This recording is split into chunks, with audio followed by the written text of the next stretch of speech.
Hello to all of you fine people out there. Welcome back to my show, where we dive deep into the world of cinema and explore some of its intriguing aspects. Today we have an exciting topic to discuss: Hollywood's obsession with casting black actors in traditionally white roles. So grab your popcorn and let's get started. Hollywood, the land of dreams and breathtaking stories, has always been the spotlight of the film industry. However, in recent years, a trend has emerged where black actors are cast in roles initially written for white characters. This casting choice has left viewers divided and sparked numerous debates. Let's delve into this fascinating phenomenon and examine some notable examples.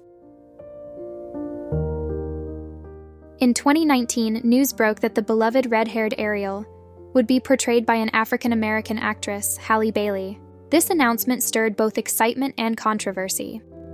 While some applauded the decision for promoting inclusivity and embracing diversity, others argued that it deviated from the original character's appearance. The debate surrounding this casting choice illustrates Hollywood's willingness to challenge traditional norms. The Little Mermaid is a fairy tale written by the Danish author Hans Christian Andersen. In his story, Andersen describes the mermaid as, "Her skin was as clear and delicate as a rose leaf, and her eyes as blue as the deepest sea." The author comes from Denmark, a country that consists of white or Caucasian people. The Little Mermaid belongs to Andersen and the Danish people. The world needs to respect that. I already made a couple of videos about this show, but it proves once again that Hollywood has no respect for original material. Let's take a look at a couple of characters in the show.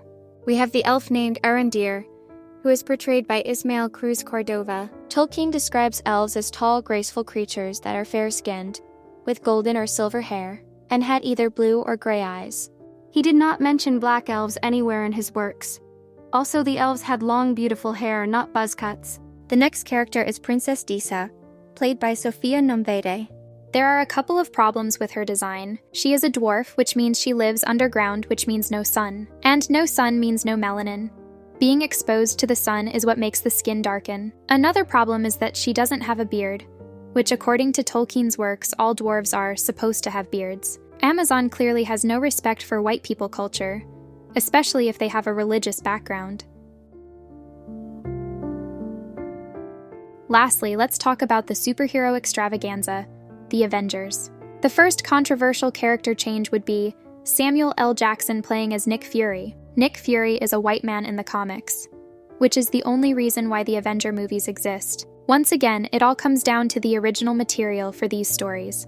Hollywood and the film industry have never respected the source for their films. The next character change is Heimdall, a Norse god that is in charge of protecting the Bifrost in Asgard. Idris Elba is the actor that plays Heimdall.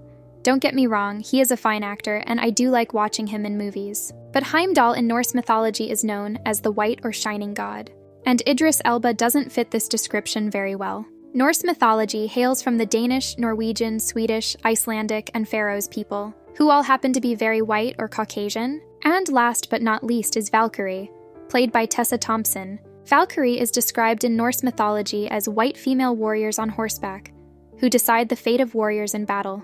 Tessa Thompson is the opposite of that. She plays the role of a black woman that is drunk and riddled with feminist attitude. In Norse mythology, she would be serving Odin and Thor. In Marvel movies, she is constantly being disrespectful. This just goes to show how much damage the woke agenda can cause. The constant erasure of white people culture and history. That wraps up our fascinating exploration of Hollywood's obsession with casting black actors in traditionally white roles.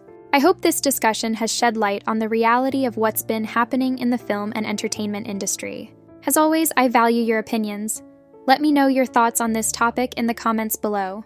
Thank you for joining me today, and until next time, stay sane and watch out for that darn woke agenda. Goodbye, everyone.